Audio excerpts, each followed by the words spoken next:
कराली बाबू का मकान यही है? मेरा नाम ब्योमकेश है, इंस्पेक्टर साहब से मिलना।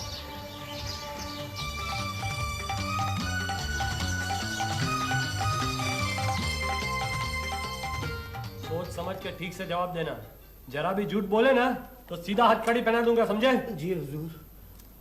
ओह, तो आ गए आप। कहिए इंस्पेक्टर सेन, कैसे याद किया? बैठिए। कमिश्नर साहब चाहते हैं कि आप भी कुछ छानबीन करें, इसलिए बुलाया है। उनका हुक्म सराखों पर, आप भी देख लीजिए। लेकिन नया क्या देखेंगे आप? एक मामूली खून का मामला है। खूनी कौन है वो भी पता चल गया है। खून किसका हुआ? इस मकान के मालिक कराली बाबू का। केस सीधा साधा सा है। कराली बाबू के एक भांजे साहब है मोतीलाल, इसी मकान में रहते हैं। वही कल रात से खून करके गायब है। आप जरा खुलासा तो बताइए। इस मकान के मालिक कराली बाबू यहाँ के प्रतिष्ठित लोगों में से हैं। अब कहाँ है थे। कलकत्ते में उनके 3-4 और भी मकान हैं और बैंक में बड़ी मोटी रकम भी। लेकिन न बीवी है न बच्चे, और अमीर होने के नाते रिश्तेदारों की कोई कमी नहीं है। देखिए ना, इसी मकान में इनके साथ 5 व्यक्ति और पलते हैं। 3 भांजे, मक्खनलाल, मोतीलाल और चुनीलाल, और उनकी बड़ी साली के 2 बच्चे, लड़का सुकुमार और लड़की सत्यवती। कराली बाबू थे बड़े गुस्से वाले और सनकी भी। बस आए दिन अपनी वसीयत बदलते रहते थे। उनकी अलमारी से 3 वसीयतें मिली। पहली में उन्होंने मक्खनलाल को वारिस बनाया, दूसरी में मोतीलाल को, और तीसरी में सारी जायदाद सुकुमार के नाम कर दी। पर ऐसा क्यों? जिससे नाराज हुए उसे वसीयत से निकाल दिया। इसी वसीयत को लेकर कल दोपहर मोतीलाल और कराली बाबू के बीच में झगड़ा हुआ था। अब मोतीलाल भी गर्म मिजाज का आदमी है और पीने का भी शौकीन। कल रात 12 बजे से वो गायब है। घर के 2 नौकरों ने उसे रात को जाते देखा है, और आज सुबह कराली बाबू की लाश उनके कमरे में मिली। अब तो साफ जाहिर है कि खूनी कौन है। जरा 1 मिनट, पहले इससे निपट लूं। हाँ, तो कल रात को मोतीलाल को कितने बजे बाहर जाते देखा? रात के 12 बजे के बाद। तुमने मोतीलाल को सीढ़ी से उतरते देखा? जी नहीं हुजूर, जब वो दरवाजे से बाहर निकले तब देखा। ऊपर से उतरते क्यों नहीं देखा, बोलो? उस वक्त हुजूर मैं पड़ोस में गांजे का दम मार रहा था। हाँ, बाहर का दरवाजा खुला था। जी। तुम कितने बजे घर वापस आए? मोती बाबू के जाने के आधे घंटे बाद मैं वापस आ गया था। तब तक सुकुमार बाबू वापस आ गए थे। वो अब ये सुकुमार बाबू कहाँ से अटक के? वो मैं नहीं जानता हुजूर। सुकुमार बाबू कितने बजे वापस आए? मोती बाबू के जाने के 10-15 मिनट बाद ही। अब चलिए घर वालों से भी मुलाकात कर लें। कराली बाबू की लाश उनके कमरे में होगी ना? हाँ चलिए, तुम सब यही है ना, समझे?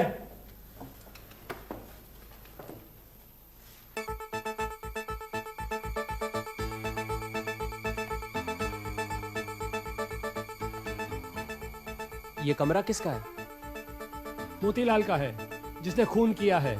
इसके ठीक ऊपर वाला कमरा कराली बाबू का है। आइए।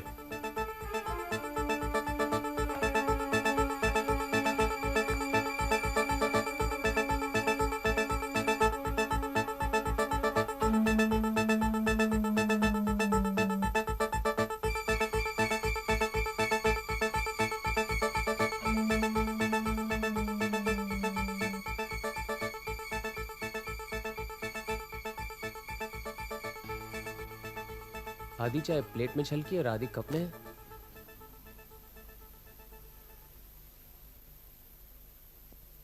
लाश जैसी थी वैसी है, हिलाई तो नहीं? नहीं, सिर्फ चादर से ढक दी है और गर्दन से सुई निकाल ली है। सुई? सुई। मौत कैसे हुई किसी को पता ही नहीं। मैंने मालूम किया है। गर्दन के पीछे जहां मेडुला और फर्स्ट वर्टिब्रा मिलता है, वहां सुई घुसा घुसा के उनकी हत्या की गई है। ताजुब की बात है, जहां मेडुला और फर्स्ट सर्विकल वर्टिब्रे के मिलने की जगह है वो तो बहुत नाजुक है। इसका मतलब है कि खूनी को यह मालूम था।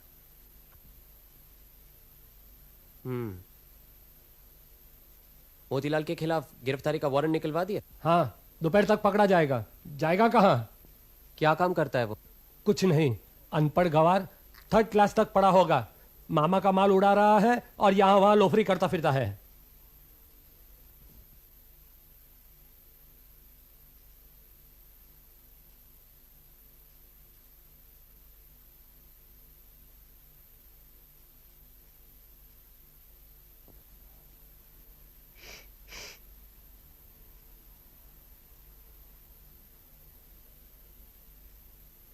इनकी गर्दन पे तो 3 बार सुई घुसाने के निशान हैं। हाँ है, तो क्या हुआ?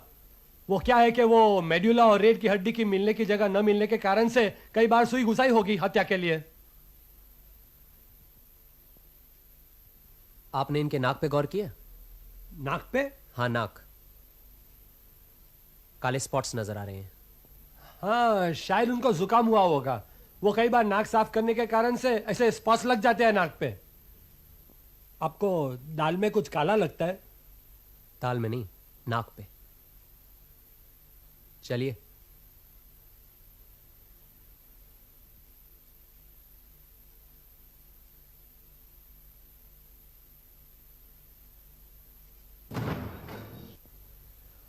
वो जो सुई आपके पास है वो जरा दीजिएगा।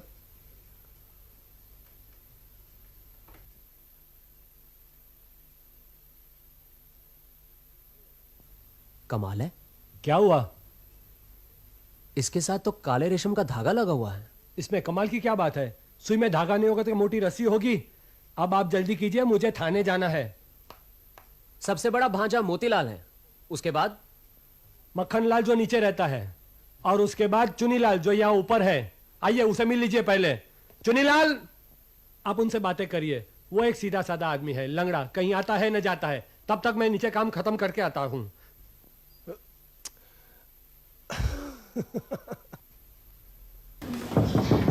अंदर आ जाइए, दरवाजा खुला है। आप ही चुनीलाल? जी हाँ, मैं ब्योमकेश, आपसे ब्योमकेश बख्शी, सत्यान बख्शी, बैठिए ना। मैंने समझा आप सीआईडी के आदमी हैं। पुलिस को तो आपने सब कुछ बता ही दिया होगा, फिर भी आपसे 2-1 सवाल पूछना चाहता हूँ। हाँ हाँ, शौक से। आप खुद चलकर आए हैं, ये मेरे लिए सौभाग्य की बात है। और आप जरूर अजीत बाबू हैं। जी हाँ। आपको तो मालूम ही होगा कि पुलिस का सारा शक आपके बड़े भाई मोतीलाल पर है। जी हाँ, मालूम है। भैया झगड़ालू और गुस्सेबाज जरूर हैं, लेकिन वे मामा का खून कभी नहीं कर सकते। इतनी बड़ी जायदाद से हटा दी गए हैं, इसी गुस्से से शायद अपने मामा का खून करने पर उतर आए हैं। जायदाद से तो हम तीनों भाइयों को हटाया गया है, फिर उन पर ही शक क्यों हो रहा है? अच्छा ये बताइए, कराली बाबू सबसे ज्यादा किसको पसंद करते थे?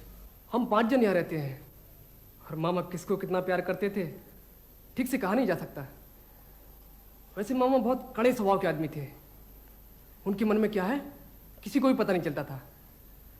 हाँ, सत्यवती उनका हमेशा ख्याल रखती थी, शायद उससे ही ज़्यादा प्यार होगा। और आपसे? मैं अपंग हूँ, इसलिए मुझसे कुछ हमदर्दी हो सकती है। आज मामा इस दुनिया में नहीं है, मैं उनके खिलाफ कुछ नहीं कहना चाहता। वो तो हमारे अन्नदाता थे। वो अगर हमें आश्रय नहीं देते तो आज हम सब फुटपाथ पर होते। उन्होंने अपनी आखिरी वसीयत में सुकुमार को सब कुछ दे दिया है, मालूम है? जी हाँ, मालूम है। सुकुमार हर तरह से लायक है, पढ़ा लिखा है, आगे डॉक्टर बनेगा। हम तीनों भाई तो यूं ही हैं, लेकिन इससे मामा के मन में क्या था कुछ पता नहीं चलता। और इस घर में कोई भी ऐसा आदमी नहीं है जिसके नाम कभी न कभी वसीयत न बनी हो। अब तो सुकुमार को सब कुछ मिलेगा। ऐसी हालत में आप क्या करेंगे? अगर सुकुमार भैया यहाँ आश्रय देते हैं तो यहीं रुकूंगा, नहीं तो चला जाऊंगा। और कर भी कह सकता हूँ। आप बता सकते हैं कराली बाबू का खून रात कितने बजे हुआ? कोई आवाज वगैरह सुनी? हो सकता है रात खत्म होने से पहले, या अरे आप अभी तक यहीं हैं? चलिए चलिए। कराली बाबू का खून कब हुआ था? रात को 12 बजे हुआ या रात को 4 बजे हुआ, क्या फर्क पड़ता है? आइए, देर हो रही है। ये सुकुमार का कमरा है और पास में उसकी बहन सत्यवती का। सुकुमारी एक पढ़ा लिखा समझदार आदमी है। चलिए नीचे मक्खनलाल से मिल लेते हैं, वो टेढ़ी खीर है। चलिए। ऊपर आई गई है तो इन भाई बहन से भी मिल लेते हैं, हर्ज क्या है? ओह, आप लोग भी बस।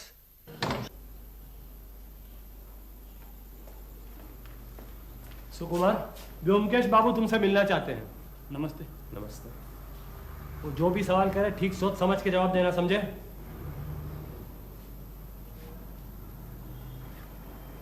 कल रात को आप कहाँ गए थे? सिनेमा गया था। कौन सा सिनेमा? चित्रा। अरे ये तुमने मुझे पहले क्यों नहीं बताया? आपने पूछा ही नहीं और मैंने भी जरूरी नहीं समझा। क्या जरूरी है और गैर जरूरी है उसका फैसला हम करेंगे। तुम्हारे पास कोई सबूत है तुम चित्रा सिनेमा गए थे?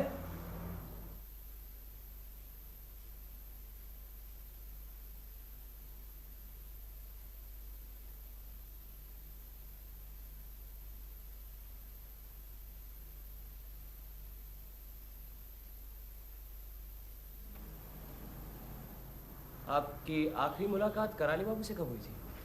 शाम को 5 बजे। आप उनके कमरे में गए थे? जी। क्यों? मौसा जी की वसीयत के बारे में बात करना चाहता था। पहले उन्होंने सारी वसीयत मोतीलाल भैया के नाम लिख दी और बाद में उन्हें हटाकर सारी संपत्ति मेरे नाम कर दी। इस वजह से दोपहर को काफ़ी झगड़ा हुआ दोनों के बीच। मैंने उनसे कहा भी कि मुझे उनकी सारी दौलत नहीं चाहिए, वो उसको सब लोगों में बराबर बांट दें। फिर? उन्होंने मुझे कमरे से निकाल दिया। वहां से आप कहाँ गए? सिनेमा? नहीं, पहले चुन्नीलाल के पास गया। बातचीत करते करते देर हो गई, कुछ अच्छा नहीं लग रहा था, सोचा सिनेमा चला जाऊं। सुना आपने? व्योमकेश बाबू, आप कहना क्या चाहते हैं? क्या सुकुमार खूनी है और मोतीलाल को मैंने गलती से गिरफ्तार किया है? अरे नहीं नहीं, ये आप क्या कह रहे हैं? आप ऐसी गलती क्यों करने लगे? चलिए अब इनकी छोटी बहन से मिलाते हैं।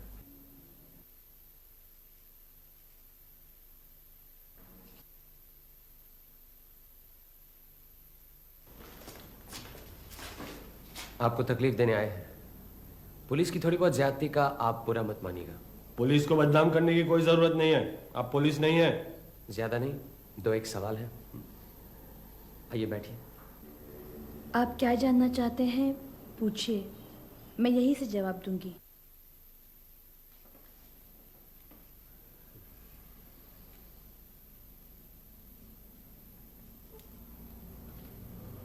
आप ही रोज सुबह चाय लेकर कराली बाबू से मिलती थी। आज सुबह चाय देते समय आपको पहली बार पता चला कि कराली बाबू गुजर चुके हैं। इससे पहले कुछ नहीं मालूम था। रात को कराली बाबू के कमरे का दरवाजा खुला था? हाँ, इस घर में किसी को भी रात में दरवाजा बंद करके सोने की इजाजत नहीं है। इसका मतलब है कराली बाबू रात को कमरे का दरवाजा खुला रखकर सोते थे और ये सबको मालूम है। अब ये कैसा सवाल है? अगर क्रॉस एग्जामिन करना है तो ठीक से करिए ना, मुझे और बहुत काम है। देखिए इंस्पेक्टर सेन, अगर आप दखल अंदाजी करेंगे तो मुझे मजबूरन कमिश्नर साहब से कहना पड़ेगा कि आप मेरी तहकीकात में रोड़ा डाल रही हैं। ठीक है, तो मैं जाता हूं।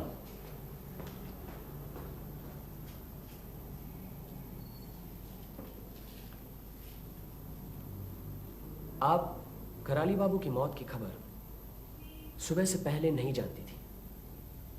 जरा फिर सोचकर बताइए।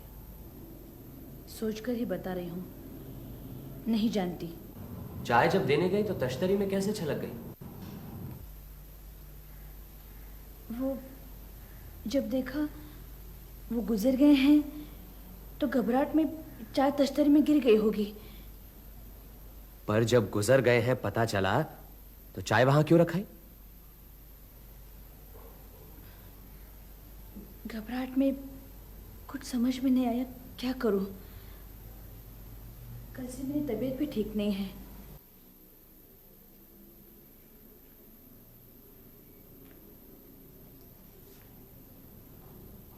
साफ साफ सब कुछ कह डालने से हमें बहुत मदद मिलेगी।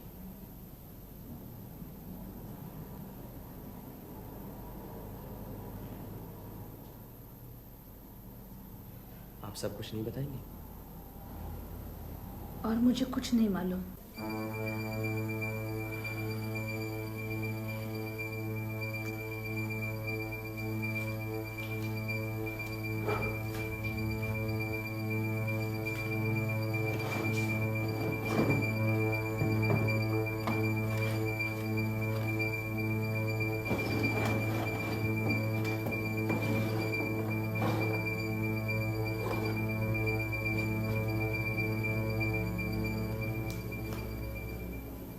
ये एम्ब्रॉयडरी आप बना रही हैं? जी।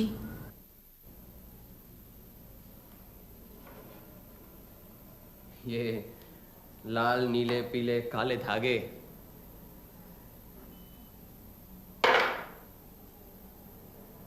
सुई कहाँ है? सुई? हाँ सुई। सुई से तो सिलाई करती हैं। वो सुई कहाँ है?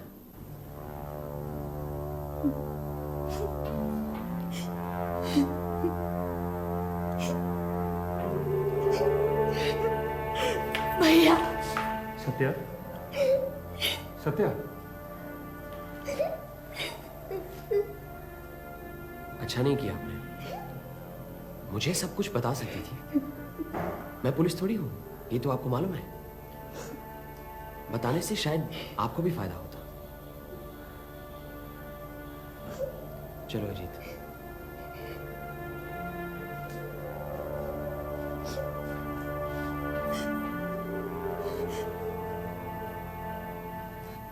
सुनिए, मोती भाई को गिरफ्तार करके ले आए हैं। आप दिमाग का लाल? नहीं, मुझे कुछ नहीं मालूम। छोड़ दो मुझे।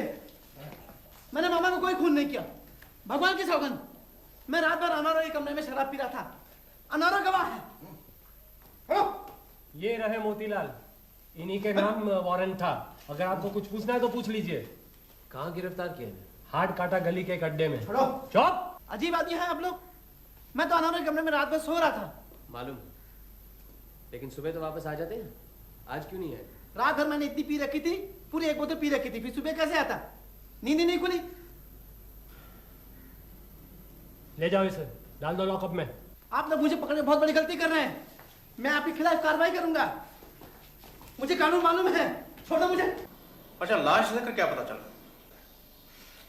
पहली बात कि कराली बाबू की हत्या क्लोरोफॉर्म देने के बाद की गई थी। उनके नाक के पास जो काले काले दाग थे वो क्लोरोफॉर्म की वजह से होते हैं। और दूसरी बात कि उनकी गर्दन पर 3 बार सुई घुसाई गई थी। 3 बार क्यों? इसीलिए कि पहली और दूसरी बार जहां सुई घातक होती है एग्जैक्ट उसी जगह पर नहीं लगी। लेकिन सबसे अहम बात यह है कि सुई घुसाकर वहीं छोड़ दी गई। अभी वो उसे ले जा सकता था जिससे कि कोई सबूत ही ना मिले। हो सकता है घबराहट और जल्दबाजी की वजह से वहीं छोड़ गया हो। सुकुमार के टेबल पर एक किताब, ग्रेज एनाटॉमी। उस किताब में सिर्फ एक पेज पर कुछ लाइनों के नीचे लाल पेंसिल से निशान लगाए गए थे। वो निशान क्या थे? मेडुला और फर्स्ट वर्टिब्रे के मिलने की जगह पर अगर आघात हो किसी भी वजह से तो फौरन मृत्यु हो जाती है। क्या कह रहे हो? तुम्हारा मतलब है कि... लेकिन ताज्जुब की बात यह है कि सुकुमार के टेबल पर लाल पेंसिल तो मिली। ये लीजिए, तीनों वसीयतनामे। ये तीसरा सुकुमार के नाम है, ये आखिरी वसीयत है। देख लीजिए आपको क्या देखना है।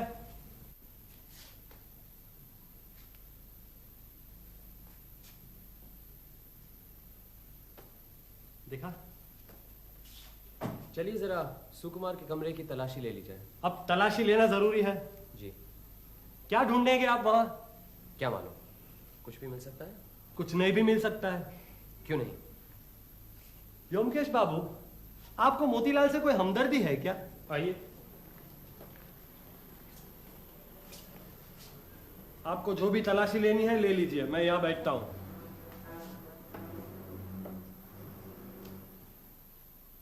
ये अलमारी खुली है जी हाँ,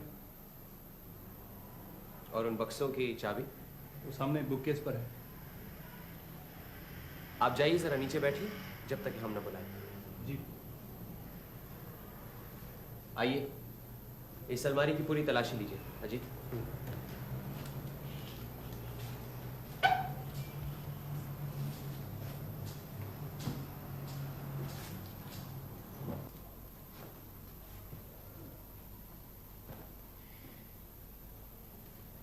ये देखिए, क्लोरोफॉर्म की शीशी।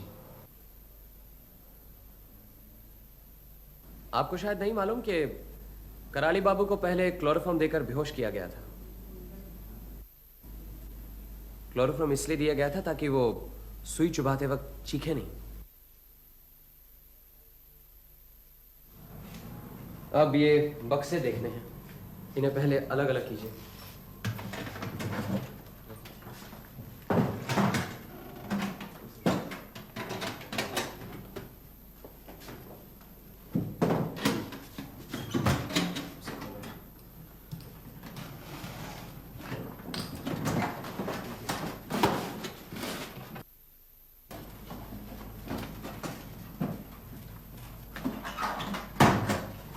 ये देखिए, दूसरा वसीयतनामा।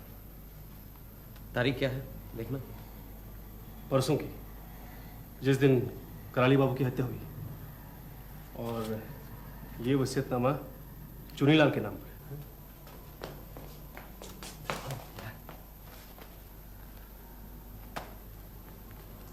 कराली बाबू की जिस तरह हत्या हुई है उससे साफ पता चलता है कि जिसने भी ये काम किया है वो डॉक्टरी की विद्या से वाकिफ है, और सुकुमार तो डॉक्टरी पढ़ रहा है। मैं थाने जाता हूँ, मोतीलाल को जल्दी ही छुड़वाना है। आप जो चाहे तलाशी लीजिए, व्योमकेश बाबू जो कहे उसकी तामील करना। सुकुमार को गिरफ्तार करना है ना। इसे संभालिए। धन्यवाद। अजीत, तुम यही रहना, मैं जरा सत्यवती से मिलकर आता हूँ।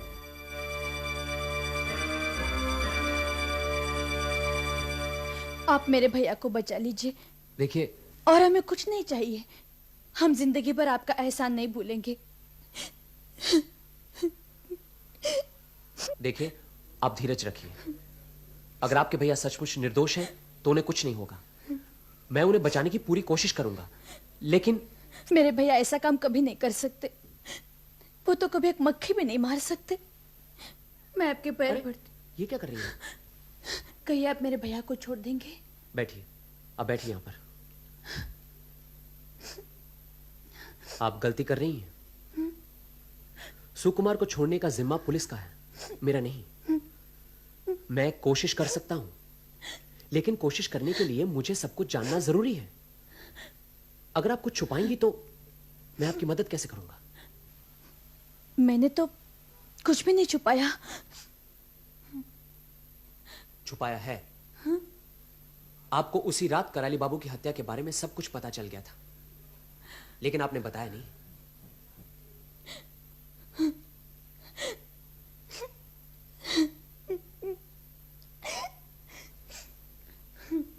अब आप सब कुछ बताएंगी? मैं सब कुछ बता दूं तो सारा दोष भैया पर पड़ेगा। देखिए, अगर आपके भैया बेकसूर हैं तो सच बात कहने से उनका कोई नुकसान नहीं होगा। आप बिना झिझक साफ साफ बताइए, कुछ छुपाइएगा नहीं। मौसा जी ने वसीयत बदलकर सारी जायदाद भैया के नाम कर दी थी। ये पता लगते ही उस दिन दोपहर को मोतीलाल भैया के साथ मौसा जी की काफी झड़प हो गई। कॉलेज से वापस आकर जब भैया को पता चला तो वो भी मौसा जी से मिले और कहा उन्हें कुछ भी नहीं चाहिए। मौसा जी की मर्जी के खिलाफ कोई भी आवाज उठाए तो वो आग बबूला हो जाते हैं। गुस्से में आकर उन्होंने भैया को कमरे से निकाल दिया। कहा तुम्हें एक पैसा भी नहीं दूंगा।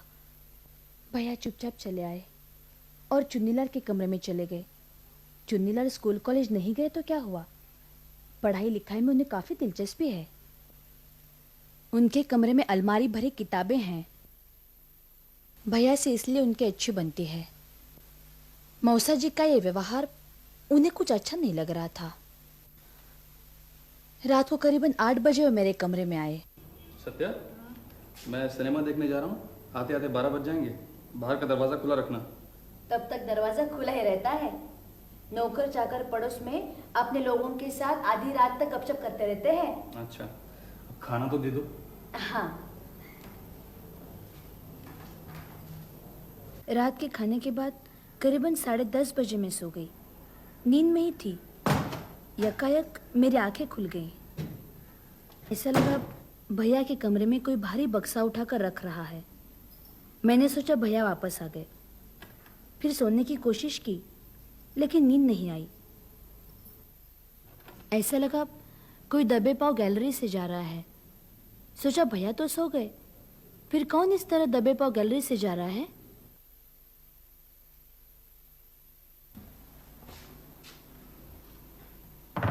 आपको पूरा यकीन है आपके भैया ही अपने कमरे में गए? हाँ, भैया ही थे। अच्छा, तब समय क्या होगा, आप कुछ कह सकती हैं? जरूर। शहर के चारों तरफ तब 12 के घंटे बज रहे थे। फिर भैया 15 मिनट पहले आ गए। उनके कमरे से आवाज सुनी, फिर वो कहाँ निकल गए, मुझे कुछ समझ में नहीं आया। तब ख्याल आया जरूर मौसा जी को देखने गए होंगे। मौसा जी को रात को कभी कभी गठिया का दर्द होता है, नींद नहीं आती, तब उन्हें दवाई देनी पड़ती है ताकि वो सो जाएं। इसलिए मैं उसी वक्त मौसा जी को देखने चली गई। उनके कमरे का दरवाजा हमेशा खुला ही रहता है। अजीब से एक बू नाक में आई। मीठी मीठी। हाँ बिल्कुल ठीक, मीठी मीठी। हाँ, क्लोरोफॉर्म।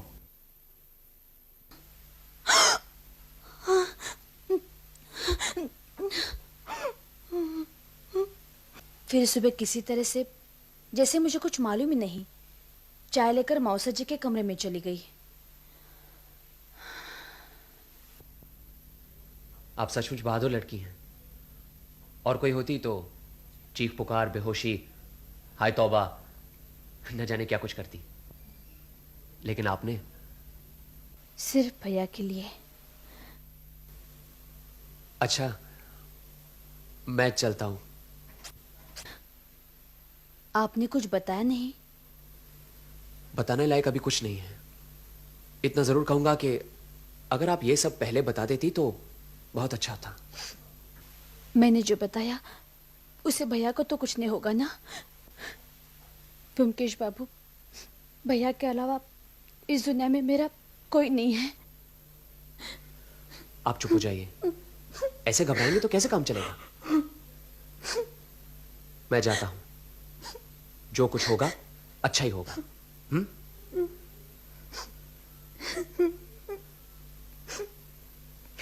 मैं हूं ना।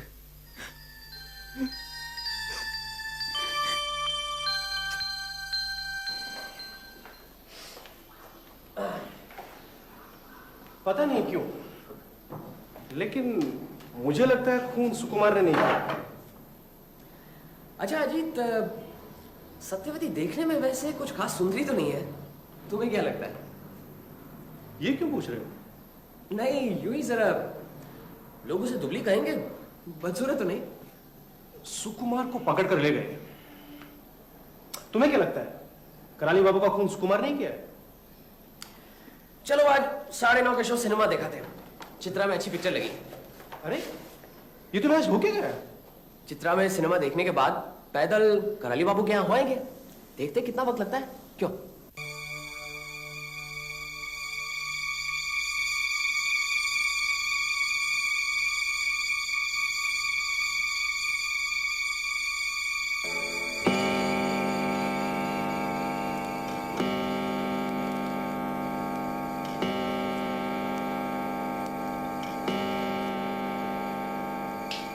काम बन गया है। चलो टैक्सी पकड़कर घर चलते हैं। सुबह आना है, कल सब कुछ बता दूंगा। चलो। लेकिन ये अरे सब चलो ना। आइए ब्योमकेश बाबू, कल तो आप गायब ही हो गए। आपने मोतीलाल को छोड़ दिया और सुकुमार को गिरफ्तार कर लिया। वो क्या बात हुई? अब आप कहेंगे कि सुकुमार भी निर्दोष है? आप तो हर चीज सोच समझ कर करते हैं ना। हाँ, मुझे तो सुकुमार पर पहले से ही शक था। आखिर में वो डॉक्टर ही पढ़ रहा है ना, इंसान के शरीर की हर हिस्से को अच्छी तरह जानता है। और फिर ये नई वसीयत जो चुनीलाल के नाम मिली, यही तो असली सबूत है। वसीयत तो आपने दिखाई नहीं, कल आप उसे लेकर चलते बने। लीजिए, देखिए।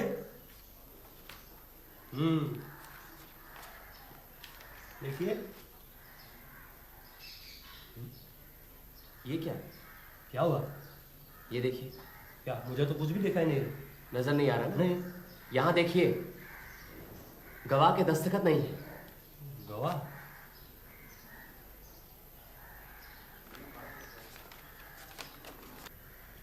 खैर, इस माखनलाल को पकड़े रखिए, छोड़ेगा नहीं। और फौरन एक मैजिस्ट्रेट के यहाँ से अरेस्ट वारंट निकलवा दीजिए। फिलहाल आसामी का नाम लिखने की कोई जरूरत नहीं। चलो जी, हम जरा चुनीलाल से मिलाते हैं।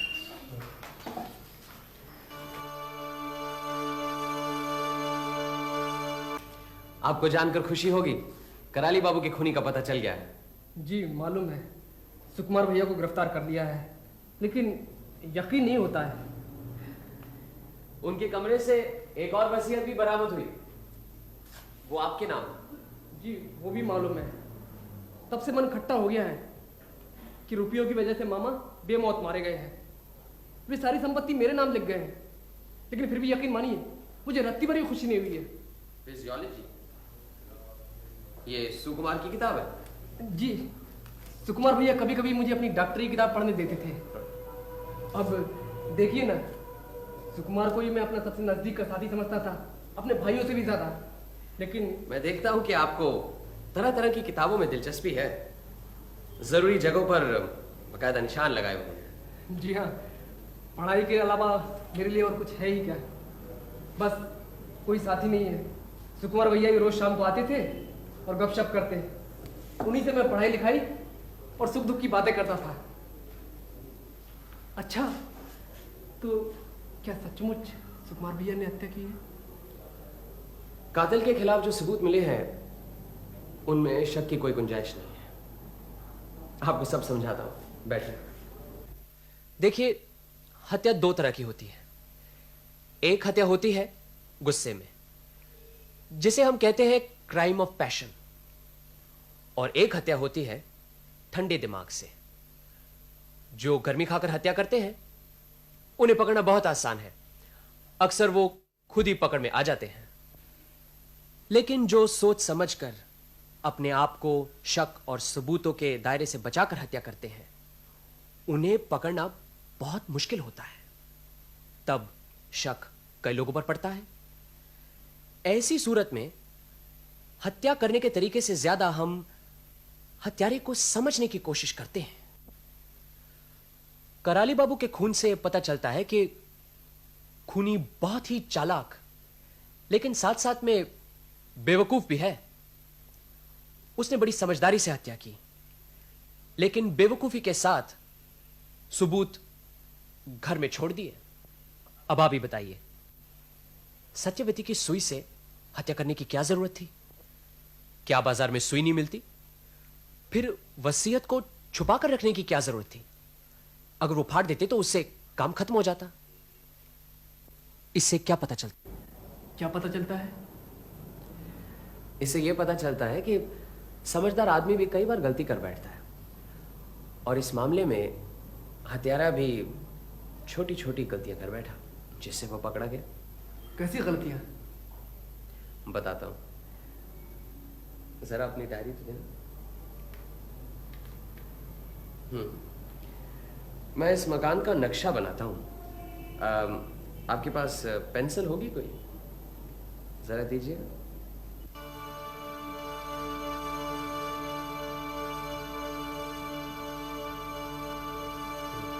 नक्शा रहने दीजिए, मैं यूं ही बताता हूं। खूनी ने 3 बड़ी बड़ी गलतियां की हैं। पहली, उसने ग्रे की एनाटॉमी की किताब में एक जगह लाल पेंसिल से निशान लगा दिए हैं। दूसरी, उसने बक्सा हटाते वक्त सावधानी से काम नहीं लिया, कुछ आवाज की। और तीसरी, उसे कानून के बारे में कुछ नहीं मालूम। कानून नहीं मालूम? नहीं। और इसी वजह से इतनी बड़ी साजिश आसानी से पकड़ी गई। आप क्या कह रहे हैं? मैं कुछ समझ नहीं पा रहा हूं। सुकुमार के कमरे में जो वसीयत मिली है वो कानून की नजरों में अहमियत नहीं रखती। उसमें गवाहों के दस्तखत नहीं है।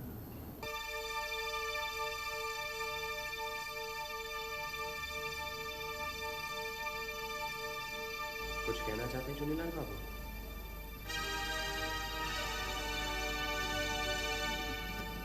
मेरी कुछ तबीयत ठीक नहीं है ब्योमकेश बाबू, मुझे थोड़ा सा वक्त चाहिए। ठीक है, आधे घंटे का वक्त देता हूं, तैयार हो जाइए।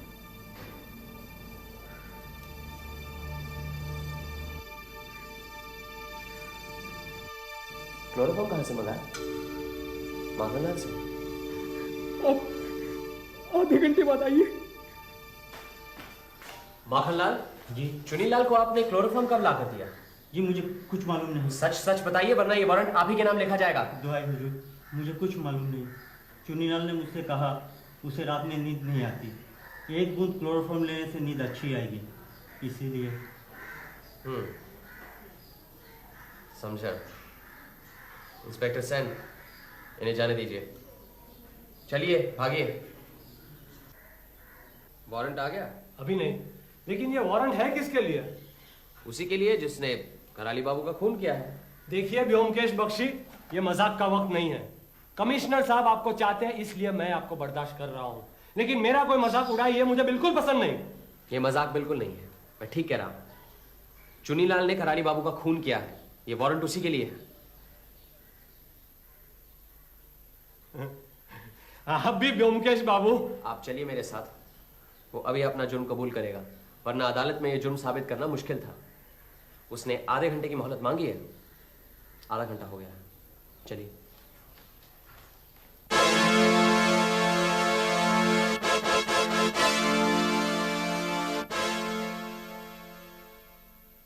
आ गया, लेकिन इसके सिवाय चारा भी क्या था? ये चिट्ठी आपके नाम।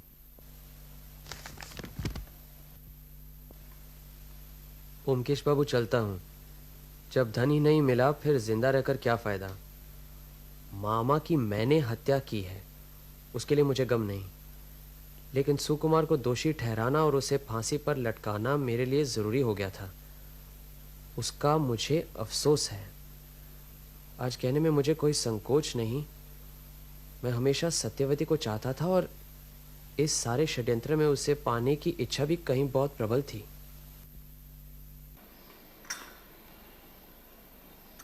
किस तरह से चुनीलाल ने कराली बाबू का खून किया, जरा खुलासा बताओ तो। चुनीलाल जैसे विकलांग लोगों में एक अजीब तरह की कमजोरी होती है। अपने बिगड़े हुए अंग पर वह कोई मजाक या चोट नहीं सह सकते। अब कराली बाबू मुफट आदमी थे, सो आए दिन चुनीलाल के लंगड़ेपन पर चोट करते रहते थे। इसीलिए चुनीलाल ने ये ठान ली थी बहुत दिनों से कि वो बुढ़े का सफाया करना है। उस रात 8 और 9 के बीच जब सत्यवती रसोई में थी, उसके कमरे में गया और वहां से सुई और थिम्बल चुरा लाया। उस रात करीब 11:30 बजे मोतीलाल घर से निकले, जिसे चुनीलाल ने अपने कमरे से देखा।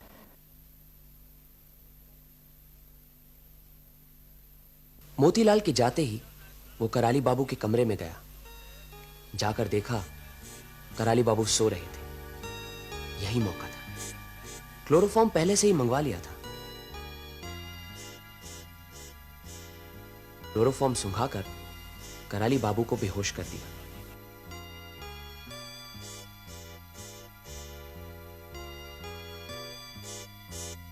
फिर अलमारी खोली और पास ही दराज से आखिरी वसीयत निकाली।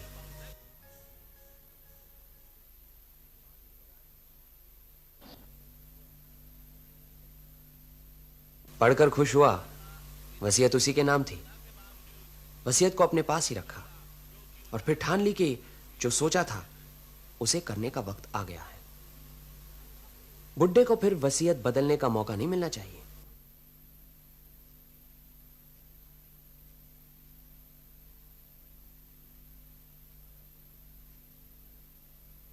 उसने कराली बाबू को एक तरफ पलटकर उनकी गर्दन पे सुई से वार किया। एक बार सुई चुभाने से काम नहीं बना, इसलिए 3 बार वार किया। सुकुमार जैसे डॉक्टरी पढ़े हुए लोग शायद ये काम एक ही बार कर लेते। काम हो जाने के बाद सीधा सुकुमार के कमरे में गया। चुनीलाल ने पहले से ही सोच लिया था कि अपने ऊपर कोई शक न हो, इसलिए किसी दूसरे पर शक होना जरूरी है। वहां उसने सुकुमार की अलमारी में क्लोरोफॉर्म की शीशी छुपा दी और बक्से की चाबी लेकर एक बक्सा खोलकर उसके अंदर वसीयत छुपा दी।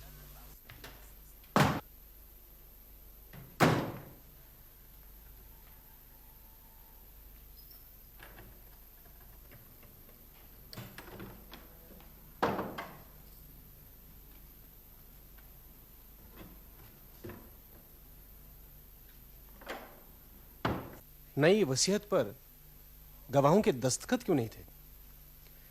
कराली बाबू ने रात को खाने के बाद वसीयत तैयार की होगी। हाँ। उन्होंने सोचा होगा सवेरे किसी के दस्तखत करवा लेंगे, लेकिन हाँ। अच्छा, सत्यवती से फिर कभी मुलाकात हुई? हाँ, कई बार।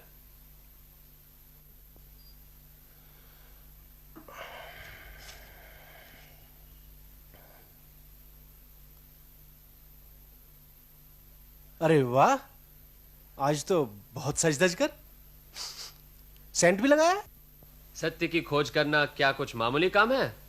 बहुत कुछ करना पड़ता है। सत्य की खोज तो तुम कई दिनों से कर रहे हो, लेकिन कभी इतना बन ठन कर नहीं निकले। सत्य की खोज तो हाल ही में शुरू की है। मतलब? सत्य मतलब सत्यवती? ब्योमकेश? 4 बजे मिलना है विक्टोरिया मेमोरियल के पास। मैं चलता हूं।